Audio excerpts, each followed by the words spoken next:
नमस्कार मित्रांनो, लक्ष्मीच्या पावलांनी या मालिकेच्या पुढील काही भागांमध्ये आपल्याला जबरदस्त असा ट्विस्ट बघायला मिळणार आहे। ज्यावेळी राहुल ज्वेलरी एक्झिबिशनचा स्वेट पूर्णपणे जाळून टाकतो तेव्हा अद्वैतचे सगळे मार्ग बंद झालेले असतात। अद्वैतला असं वाटतं की आता तो काही करूच शकत नाही, म्हणजे तो पूर्णपणे हारलेला असतो। अद्वैत समोर इकडे आड तिकडे विहीर अशी परिस्थिती निर्माण झालेली असते। अद्वैतला वाटतं की आपण जर सगळ्या क्लायंट्सला किंवा जे काही एक्झिबिशनला भेट देणार होते त्या सगळ्या बिझनेसमॅनला आपण सांगितलं की फंक्शन आता कॅन्सल झालं आहे, तर मात्र मार्केटमध्ये आपलं नाव खराब होईल, आपल्याकडे मॅनेजमेंट नाहीये हे यातून दिसेल। आणि जर आपण त्यांना बोलवलं तर तरी सुद्धा ज्या लेवलचा आपल्याला सेट उभा करायचा आहे तो सेट आपण पूर्ण करू शकणार नाही, म्हणूनच आपली बदनामी होईल ते दुसरंच। अद्वैतला काय करावं ते कळत नसतं। मग अद्वैत असा विचार करतो की आता त्याचा फक्त कलाच हेल्प करू शकते। त्याला वाटतं की आता कलाची मदत घ्यावी। मंडळी, तुम्ही आजकाल लाईकचं बटन दाबण्यास विसरला आहात का? तुमचं प्रेम हळूहळू आमच्या बाबतीत कमी होत चाललंय बरं का। तेवढं लाईकचं बटन प्रेस करून द्या, म्हणजे आम्हालाही आमच्या नवनवीन व्हिडिओसाठी तुमच्याकडून प्रेरणा मिळेल। तो कलाच्या घरी जाऊन तिची मदत मागितलेली असते की खरे डेकोरेशनमध्ये तू एक्सपर्ट आहेस, आता तूच डोकं लावून काहीतरी कर, कारण प्रत्येक वेळी जसं तू डोकं लावून क्रिएटिव्हिटी करतेस, ज्या क्रिएटिव्हिटी तुझ्या मनामध्ये येतात ना त्याचप्रमाणे काहीतरी कर। असं काहीतरी सुचव की 2 दिवसांमध्ये आपण चांगल्यातला चांगला सेट उभा करू शकतो। तर कलाचं डोकं तर या सगळ्या गोष्टींमध्ये खूप जास्त चालत असतं आणि कला अद्वैतला म्हणते की काळजी करण्यासारखं काही कारण नाहीये। मग कलाने आता सगळं तिच्या हातात घेतलेलं असतं, सगळा सेट तिने उभा केलेला असतं। तिच्या मदतीला काही कामगार असतात, त्यांना सांगून बरोबर ज्या गोष्टी तिथे करायच्या त्या तिथे तिने केलेल्या असतात आणि महाराष्ट्रीयन थीम तिने त्या सेटवर केलेली असते। महाराष्ट्रीयन नथ, महाराष्ट्रीयन जे दागिने असतील, जे परंपरागत चाललेले दागिने असतील, म्हणजेच काय बोरमाळ, ठुशी, हे जे काही दागिने आहेत हे दागिने कलाने रेखाटलेले असतात। आर्टिफिशियल दागिने तयार केलेले असतात, त्यांची पूर्ण एक तिने थीम बनवलेली असते। सोबतच महाराष्ट्रातल्या ज्या काही वैशिष्ट्यपूर्ण गोष्टी आहेत त्याचप्रमाणे महाराष्ट्रातल्या ज्या काही महत्त्वपूर्ण गोष्टी आहेत त्या तिने पूर्णपणे सेटवर रेखाटण्याचा प्रयत्न केलेला असतो। सेटवर तिने दाखवलेलं असतं त्यात मग महाराष्ट्रातल्या नद्या असो, डोंगर असो किंवा महाराष्ट्रातले देवस्थान असो किंवा ज्योतिर्लिंग असू दे, या सगळ्या गोष्टी तिने सेटवर आखटलेल्या असतात। एका प्रकारे महाराष्ट्राचं तिने नेतृत्व पार पाडलेलं असतं। आपला महाराष्ट्र तिने एवढ्या सेटवर पूर्ण दाखवलेला असतो। थीम खरंच खूप युनिक असते, अट्रॅक्टिव्ह असते आणि ते बघून अद्वैतला खूप छान वाटतं। तो खूप चकित होऊन गेलेला असतो, कारण अद्वैतला वाटत असतं की हे सगळं शक्यच नाहीये, म्हणजे 2 दिवसांमध्ये असा सेट उभं करणं शक्यच नाहीये आणि कलाने मात्र ते शक्य करून दाखवलेलं असतं। तर दुसरीकडे कलाची बदनामी या गोष्टीसाठी झालेली असते कारण मीडियाने आधीच बातमी पसरवलेली असते, पण हे सगळं कलाच्या नावावर याच्यासाठी आलेलं असतं कारण की मीडियाने असे न्यूज पसरवलेली असते की कला खरे म्हणजेच अद्वैत चांदेकर यांची पत्नी हिनेच हे सगळं केलेलं आहे, तो तिला डिवोर्स देणार आहे, हे सगळं केलेलं आहे, हे तिने मुद्दामून केलेलं आहे। हे सगळी बातमी पहिल्यांदाच मीडियामध्ये पसरलेली असते, त्यामुळे कलाची बदनामी झालेली असते। आणि जेव्हा सेट पूर्ण झालेला असतो तेव्हा सुद्धा ते मीडियावाले अद्वैतची मुलाखत घेण्यासाठी येतात आणि त्यांना विचारत असतात की आता तुमचा पूर्णपणे सेट रेडी आहे का? तेव्हा अद्वैत सांगतो, हो, आता आमचा सेट पूर्णपणे रेडी आहे आणि ज्या दिवशी आमचा इव्हेंट ठरला होता त्याच दिवशी तो होणार आहे। त्यावर मीडियावाले अद्वैतला नाही ते प्रश्न विचारू लागतात, कलाबद्दल विचारत असतात की तुम्हाला भीती आहे का की तुमची वाईफ यामध्ये सुद्धा काहीतरी अडथळा निर्माण करू शकते, जे तुम्ही जिला डिवोर्स देणार आहात ती तुमची बायको हा सुद्धा सेटमध्ये काहीतरी प्रॉब्लेम क्रिएट करू शकते का, असं तुम्हाला वाटतं का? त्यावेळी अद्वैत म्हणतो, अजिबात नाही असं काही, कारण कला खरे हिनेच हे सगळं केलेलं आहे, तिनेच हा सगळा सेट उभा केलेला आहे, तिच्या नेतृत्वाखालीच ही गोष्ट घडलेली आहे, नाहीतर मला सुद्धा स्वतः काही शक्य नव्हतं। जे काही आज तुम्हाला उभा दिसतो आहे, काही सेट तुम्हाला दिसतोय, तो फक्त आणि फक्त कला खरे यांच्यामुळेच पॉसिबल झालेला आहे। तर एक मीडियावाली अद्वैतला विचारते, बर, मागचा सेट जाळणाऱ्या तुमच्या बायकोच होत्या ना त्या? तर अद्वैत म्हणतो, नाही, असं काही नाहीये, चुकीची इन्फॉर्मेशन तुमच्यापर्यंत आलेली आहे, तर तुम्ही जास्त याला प्रोत्साहन देऊ नका, असं काहीच नाही। कला खरे हिने माझ्यामध्ये कुठल्याही प्रकारच्या अडचणी आणलेल्या नाहीयेत आणि आज जे पॉसिबल झालं ते फक्त आणि फक्त तिच्यामुळे झालेलं आहे।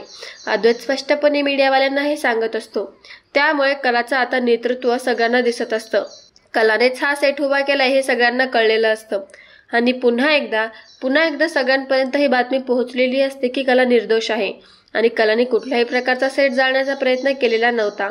तर आता दुसऱ्या दिवशी इव्हेंट असतो आणि कला तिच्या घरीच असते. कारण मग कलाला असं वाटतं की अद्वैतला माझी मदत लागत होती आणि ती मदत मी त्याला दिली आहे, त्यामुळे आता मला तिथे जायची काही एक गरज नाहीये असं कलाला वाटत असतं. कारण तो अद्वैत मात्र कलाचीच वाट बघत असतो. परंतु अद्वैतला खूप वाटत असतं की कलाने तिथे यावं, त्याच्यासोबत थांबावं. कलाचं तिथं हजर असणं खूप गरजेचं आहे हे सगळं वाटत होतं. कारण की कलाच ह्या सगळ्या गोष्टी व्यवस्थित सांभाळू शकते.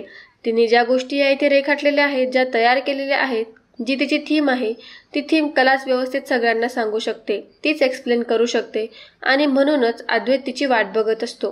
परंतु कलाला असं वाटतं की आता माझं काम संपलेलं आहे. जी अद्वैतला हेल्प हवी होती तेवढी तर मी पूर्ण केलेली आहे. त्यामुळे आता ती तिच्या कामावर असते. तिच्या जगदंबा भंडारमध्ये ती काम करत असते. तर आता ठरल्याप्रमाणे ज्या दिवशी इव्हेंट असतो त्या दिवशी सगळे क्लायंट वगैरे तिथे आलेले असतात. खूप मोठमोठी लोक, मोठमोठे बिझनेसमॅन त्या एक्झिबिशनला आलेले असतात. त्यांनी तिथं भेट दिलेली असते आणि सगळ्यांना थीम ही प्रचंड आवडलेली असते. सगळा महाराष्ट्र त्या सेटवर उभा करण्यात आलेला असतो आणि ही खूप युनिक थीम असते. सगळेजण त्या थीमचं खूप कौतुक करतात, डेकोरेशनचं खूप कौतुक करतात. परंतु सगळ्यांना जाणून घ्यायचं असतं की हे नक्की काय आहे. कारण की खूपशा लोकांना माहिती नसतं. फॉरेनवरून सुद्धा माणसं आलेली असतात, त्यांनाही याबद्दल माहिती हवी असते आणि कला तिथे नसते. तर आता अद्वैत कलाला कॉल करत असतो. कलाचा कॉल लागत नसतो. अद्वैत स्वतः टाइम काढतो आणि स्वतः जाऊन कलाला आहे त्या परिस्थितीतून घेऊन येतो. ती सगळ्यांसमोर घेऊन आलेला असतो आणि म्हणतो की खरे आणि आता जेवढी काही इज्जत आहे ही सगळी तुझ्या हातामध्ये आहे. कारण सगळ्यांना जाणून घ्यायचं आहे की ही थीम कोणी केलेली आहे. तू प्रत्येक डेकोरेशन जे केलंय, प्रत्येक जो पीस बनवला आहे त्यामागे काय पार्श्वभूमी आहे, कशाला धरून हे बनवलेलं आहे, हे सगळ्यांना जाणून घ्यायचं आहे आणि या सगळ्या गोष्टींबद्दल त्यांना माहिती हवी आहे. त्यामुळे तुला माझ्यासोबत यावंच लागेल असं अद्वैतने कलाला सांगितलेलं असतं. मग कला म्हणते की ठीक आहे चांदेकर. कला आता तिथे आलेली असते. सरोजचं डोकं मात्र सटकलेलं असतं. सरोज जेव्हा कलाला बघते तेव्हा तिला खूप ॲटिट्यूड देत असते. परंतु हे सगळं कलानेच केलेलं असतं आणि या सगळ्या गोष्टी कलामुळे शक्य झालेल्या असतात. ही गोष्ट कुठेतरी तिच्या ध्यानात येत नसते. मग सगळे चांदेकर परिवार हा तिथंच असतो. त्या इव्हेंटमध्ये खरे लोक पण असतात, मोठमोठे लोक तिथे आलेले असतात आणि सगळ्यांसमोर आता कला तिथे उभी राहते. कला आता सगळ्यांना एक एक गोष्ट सांगत असते. आपल्या महाराष्ट्रातल्या नद्यांचं महत्त्व ती सांगत असते. महाराष्ट्राची जी देवस्थानं आहेत, जे तिने सेटवर उभे केलेली आहेत, त्या देवस्थानांबद्दल ती सांगत असते. ती सगळी हिस्ट्री त्यांना सांगत असते, महत्त्व सांगत असते. महाराष्ट्रातले जे पारंपरिक दागिने आहेत त्या दागिन्यांचा सुद्धा महत्त्व ही सगळ्या क्लायंट्सला समजवत असते. सोबतच तिने ज्या काही गोष्टी महाराष्ट्राबद्दल तिथे ठेवलेल्या असतात त्या प्रत्येक गोष्टीची ती कलाने अतिशय छान अशी माहिती सांगितलेली असते. तिने सांगितलेलं असतं की चांदेकर ज्वेलर्स फक्त ज्वेलरी बनवत नाही, ते इतिहास सुद्धा जपतात आणि महाराष्ट्रातला इतिहास, महाराष्ट्रातल्या इतिहासातले दागिने जे आहेत ते सुद्धा चांदेकरांकडे तुम्हाला बघायला मिळतील. युनिक गोष्टी ज्या आहेत दागिन्यांमध्ये ते सुद्धा तुम्हाला इथे बघायला मिळतील आणि असं म्हणत एक एक दागिन्यांची माहिती सांगत असते. सगळा इव्हेंट हा लाईव्ह असतो, तो टीव्हीवर दिसत असतो. घराघरात त्या दागिन्यांची माहिती पोहोचली पाहिजे असा कलाचा हेतू असतो. ह्या दागिन्यांची माहिती आता कलाने व्यवस्थित सांगितलेली असते. त्यामागचा इतिहास काय आहे, हे बनवण्याची संकल्पना कुठून आली, कोणी हा दागिना बनवला आणि काय विचार करून बनवला, सगळं काही कला इन डिटेलमध्ये सगळ्यांना सांगत असते. जेव्हा राहुल हे सगळं बघतो तेव्हा त्याला खूप डोकं फिरून जातं. त्याला खूप जळजळ होत असतं. त्याला वाटतं की अरे आता अद्वैत कलाचं जरा जास्तच कौतुक होतंय आणि मी जो आधी काही प्लॅन बनवलेला होता, मी एक संपूर्ण सेट अद्वैतचा झाला तरी सुद्धा अद्वैत पुन्हा उभे राहिला आणि हे सगळं शक्य झालं ह्या कलामुळे. आता मला काहीही करून असं काहीतरी करायचं आहे ना की एवढे जेवढे बिझनेसमॅन आहेत ना, एवढे क्लायंट्स इथे आले आहेत ना, या सगळ्यांसमोर आता मला अद्वैतचं हसू करायचं आहे. सगळ्यांसमोर अद्वैतचं हसू कसं होईल ना, यासाठी राहुल प्लॅनिंग करत असतो. राहुल सगळ्यात पहिल्यांदा नयनाला आणि रोहिणीला बोलवतो आणि त्या दोघींनाही तो तिथून घेऊन जातो. रोहिणी ही राहुलला म्हणत असते की राहुल बघतोयस ना, तू आतापर्यंत काहीच करू शकला नाहीये सारे. त्या अद्वैतचं किती कौतुक केलं जात आहे बघ. अरे इथेच नाही तर सगळीकडे लाईव्ह आहेत आपण आणि लाईव्ह हा सगळा कार्यक्रम दाखवला जातोय. सगळ्या जगभरात अद्वैतचं कौतुक केलं जात आहे आणि किती सगळं एकदा सोशल मीडिया ओपन करून बघ, त्याने जे एक्झिबिशन भरवलंय त्यातल्या दागिन्यांचं कौतुक केलं जात आहे. आणि तू बघ, तू मात्र काहीही करू शकत नाही. तू मग तर गेम खेळत जा, बाकी तुला काही जमत नाही. राहुल म्हणतो, नाही मम्मा, आता मला या गोष्टी अजिबात सहन होत नाहीयेत. मला अजिबातच बघवत नाहीये की अद्वैतचं एवढं कौतुक केलं जातं आहे ते. आता मी काय करतो ते बघच. नैना म्हणते, काय राहुल, नक्की तुझ्या डोक्यात काय प्लॅन आहे? राहुल म्हणतो, माझा आधीचा प्लॅन सक्सेसफुल नाही झाला ना. म्हणजे मी सेट जाळण्याचा प्रयत्न केला तरी सुद्धा त्या कलाने पुन्हा तो सेट उभा केलेला आहे. तो जर मी आता सेट जाळण्याचा प्रयत्न केला ना, ती आता जो पळापळ होणार आहे, इथे जो हंगामा होणार आहे, त्या गोष्टीची बातमी तर खूप लोकांपर्यंत पोहोचेल. कारण सगळे मोठमोठे लोक इथे आहेत, त्यांची सिक्युरिटीची जबाबदारी ही चांदेकरांवर आहे. आणि जेव्हा आग लागली ही गोष्ट सगळ्यांना कळेल तेव्हा किती पळापळ होईल आणि सगळेजण इकडून तिकडे पळायला सुरुवात करतील. सगळेजण घाबरतील, सगळ्यांमधील भीतीचं वातावरण तयार होईल आणि अद्वैतची इज्जत जाणार. त्याला इज्जत जायला त्याची काही टाइम लागणार नाही. रोहिणी म्हणते, राहुल तू पुन्हा मागच्या वेळेसारखं करतोय. अरे ह्या सेटमध्ये आपण सुद्धा आहोत ना, इथे आपण सुद्धा आहोत. इथं जरा आपला तरी विचार कर थोडासा. हे सगळं केल्यावर आपणच मरू पहिल्यांदा. त्यावेळी राहुल म्हणतो की मम्मा तू काळजी करू नकोस. आपण काय सगळ्या सेटला थोडी आग लावणार आहेत. आपण फक्त आग थोडीशीच लावणार आहोत, जी आपला संपूर्ण सेट जाळणार नाही. परंतु आग लागलीये या भीतीने इथून लोक मात्र पळून जातील. तेवढं आपल्याला करायचंय. रोहिणी म्हणते, वा राहुल, काय प्लॅन बनवलायस रे तू. आत्ता कुठेतरी मला तुझ्यावर प्राऊड होतोय की खरंच तू माझा मुलगा आहे म्हणून. आणि खरंच तू हे सगळं केलंय. तुझं हा प्लॅनिंग एकदम बरोबर आहे. परंतु हे सगळं करणार कसं आहे? म्हणजे जर तुला कोणी बघितलं, जर तुला हे सगळं काम करताना कोणी बघितलं तर मग काय करशील? तेव्हा राहुल म्हणतो की मम्मा तू अजिबात काही काळजी करू नको. त्याची पुरेपूर तयारी मी केलेली आहे. शेजारच्या एका खोलीमध्ये तो जातो आणि त्याने ठरवलेलं असतं की आता थोडासा हॉलमध्ये जाळ करायचा. जोपर्यंत ही खोली पेटत नाही तोपर्यंत तर फायर ब्रिगेड येतील सुद्धा, अग्निशामक दल इथे येईल सुद्धा, ही सगळी आग विझेल सुद्धा. आणि याची राहुल पूर्णपणे काळजी घेत असतो. पूर्ण सेटला आग लागणार नाही, फक्त त्या एका खोलीमध्येच आग राहील आणि तोपर्यंत अग्निशामक दल सुद्धा इथे येऊन विझवून टाकेल.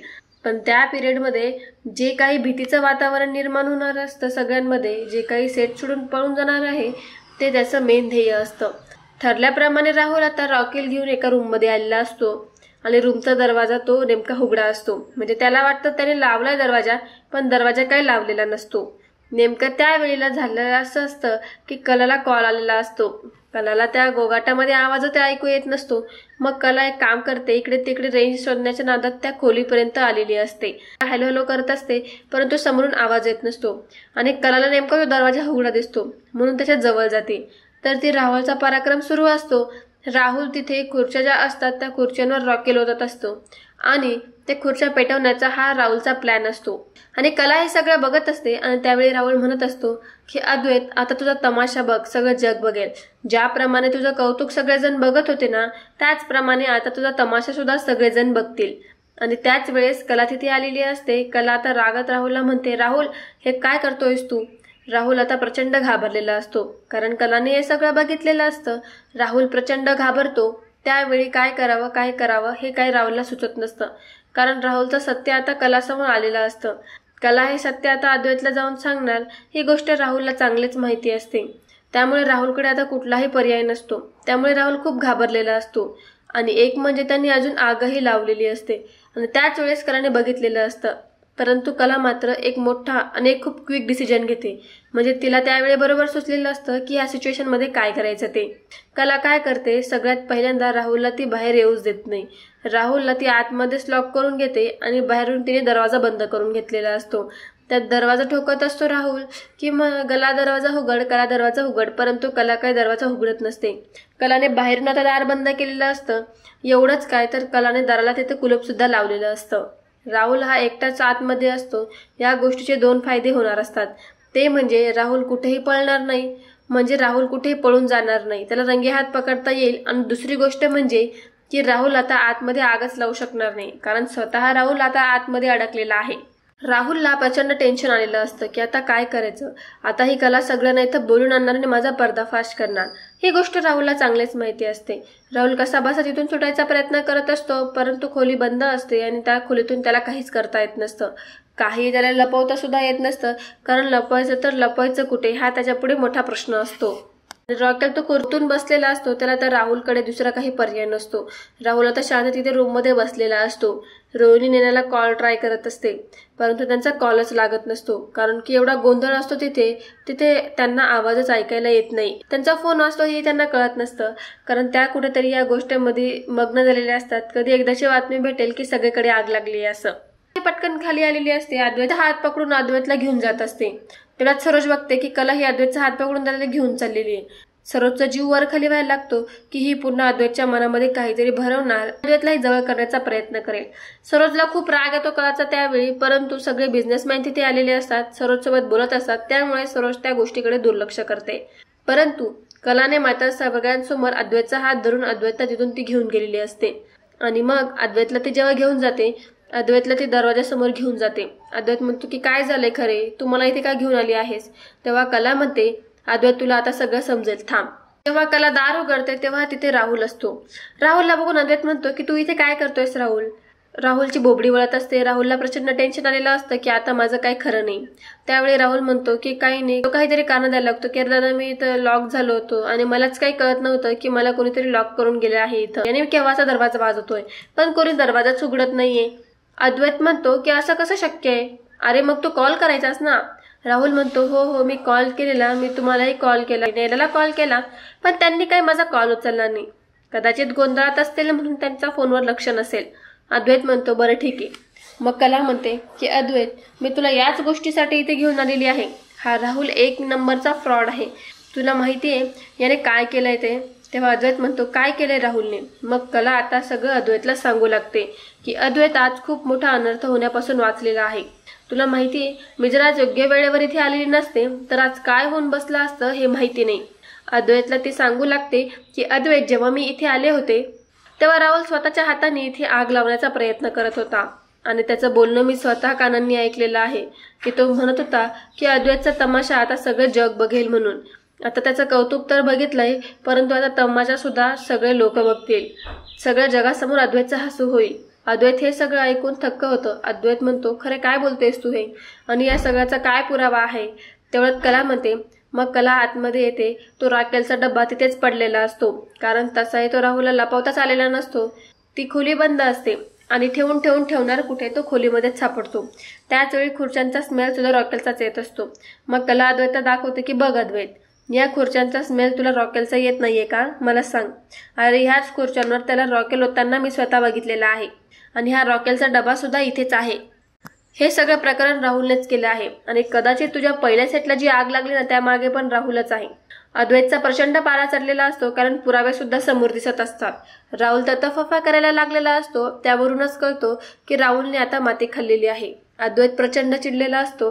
अद्वैतला प्रचंड राहुलचा राग आलेला असतो. कलाने राहुलचं खरं रूप अद्वैत समोर आणलेलं असतं, आणि या सगळ्या मागे कोण होतं हे आता अद्वैतला कळालेलं असतं. राहुलला काहीच करता येत नसतं, तेव्हा त्याची साईड घेणारी नैना सुद्धा नसते. राहुलचं खरं रूप अद्वैत समोर आलेलं असतं, आणि ते कलाने आणून दिलेलं असतं. त्याला प्रचंड कलाचा राग आलेला असतो, परंतु अद्वैत त्यावेळी थोडं शांततेत घेतो. राहुलला अद्वैत सांगतो, राहुल तुला घरी गेल्यानंतर मी बघतोस. आता उगीच माझा एवढा मोठा इव्हेंट आहे, तो मला काही खराब नाही करायचा आहे. मी बघतोस तुझ्याकडे घरी गेल्यावर काय करायचं ते. इथे आता तुला जाऊ देतोय, परंतु घरी आल्यावर तुझी काही खरं नाही. इव्हेंट खूप छान झालेला असतो, आणि त्यामुळे आता चांदेकरांना खूप फायदा होणार असतो. फायनली सगळं काही चांगलं झाल्यामुळे अद्वैत कलाला त्यासाठी थँक्यू सुद्धा बोलत असतो. नंतर अद्वैत आता खाली आलेला असतो. अद्वैत आता माईक हातामध्ये घेतो आणि तो कलाचं गुणगान गात असतो. सगळ्यांना सांगत असतो की खरं तर आधीच्या सेटला आग लागली ही सगळी गोष्ट तुमच्यापर्यंत पोहोचलीच असेल. मी खरं तर हरून गेलो होतो. मला वाटत होतं की हे सगळं शक्य नाहीये, परंतु अशी एक व्यक्ती आहे जिने मला धीर दिला, जिने मला उठवलं आणि जिने मला पुन्हा लढायला शिकवलं, आणि ती म्हणजे कला खरे. या कार्यक्रमाचं सगळं श्रेय मी तिला देतो. ही सगळी जी आयडिया आहे ही सगळी तिचीच आहे. ही सगळी थीम आहे तिचीच आहे. जे काही डेकोरेशन तुम्ही बघताय हे सगळं तिने पूर्ण केलं आहे, आणि तेही तिने कमी वेळेत पूर्ण केलं आहे. हे फंक्शन सुद्धा होऊ शकलं नसतं. जे काही झालंय ते कलामुळे झालेलं आहे. त्यामुळे आजच्या कार्यक्रमाचं सगळं श्रेय मी कलालाच देतो, आणि असं अद्वैतने सगळ्यांसमोर सांगितलेलं असतं. मला खूप छान वाटत असतं की चांदेकरने माझ्या सगळ्यांसमोर एवढं कौतुक केलं. कला ही इम्प्रेस झालेली असते. सगळा इव्हेंट झाल्यानंतर कला खरेंच्या घरी निघून गेलेली असते. परंतु अद्वैत जेव्हा घरी जातो तेव्हा अद्वैत आता सगळ्यांना गोळा करतो आणि अद्वैतने राहुलचं भांडं फोडलेलं असतं. अद्वैत सांगतो की राहुलने कशा प्रकारे आग लावण्याचा प्रयत्न केलेला आणि खरेने ही गोष्ट मला दाखवून दिली, सगळे पुरावे पण मला दाखवले. त्यामुळे आता रोहिणी राहुलची साईड घेत असते, म्हणत असते माझा राहुल असं करूच शकत नाही, कारण रोहिणीलाही धक्का बसलेला असतो की हे सगळं कसं काय समोर आलं बाबा. तर रोहिणी म्हणत असते की नाही, माझा राहुल असं काही करूच शकत नाही, तो असं कधीच काही करणार नाही, अशी म्हणून ती राहुलची बाजू घेत असते. राहुलने काय बोलायचं हे सगळ्या याची तयारी करून ठेवलेली असते. आणि मग राहुल सांगतो, अरे दादा, तिथे ऑलरेडी ना एक रॉकेलचा डबा पडलेला होता आणि झालं असं की मी बघायला गेलो, त्यात काय आहे ते माझ्या हातून खाली सांडलं आणि ते सगळं खुर्चींवर सांडलं गेलं. आग लावण्याचा माझा काही प्रयत्न नव्हता. परंतु हे सगळं राहुल खोटं बोलत असतो हे अद्वैतला कळत असतं. परंतु रोहिणी आणि नैना त्याला कव्हर करत असतात आणि रोहिणी आणि नैना सांगत असतात की नाही असंच झालं असणार, सगळ्यांना हेच बिंबवून देत असतात. आता या गोष्टीचा कुठला काही पुरावा नसतो या अद्वैतकडे, ठोस पुरावा नसतो. त्याला कलाच्या बोलण्यावर विश्वास असतो आणि घरातली या गोष्टीमुळे त्याला वेड्यात करत असतात की त्या मुलीच्या कुठे नादी लागतोय, ती मुलगी किती खोटारडी आहे तुला माहिती आहे चांगलं, त्यामुळे आम्ही काही त्या मुलीचा काही विश्वास ठेवणार नाही, आम्हाला आमच्या मुलावर विश्वास आहे. त्यामुळे अद्वैत काहीच बोलू शकत नसतो. पण अद्वैतला कळलेलं असतं की राहुलच आहे या सगळ्यांमागे मास्टर माइंड आणि राहुलनेच हे सगळं केलेलं होतं. त्यामुळे इथून पुढे अद्वैत आता राहुलचा चांगलाच गेम खेळणार असतो आणि राहुलचा खोटा चेहरा हा सगळ्यांसमोर आणणार आहे. यावेळी तर राहुल वाचला आहे, पण पुढच्या वेळेस तो काय वाचणार नाही असं अद्वैतने ठरवलेलं असतं. तर मित्रांनो, आजच्या या ट्विस्ट एपिसोड बद्दल तुम्हाला काय वाटतं याबद्दल तुम्ही कमेंटमध्ये सांगा. आणि आपला ट्विस्ट एपिसोड जर तुम्हाला आवडलेला असेल तर आपल्या चॅनलला लाईक आणि शेअर करायला अजिबात विसरू नका आणि सबस्क्राईब करा. धन्यवाद.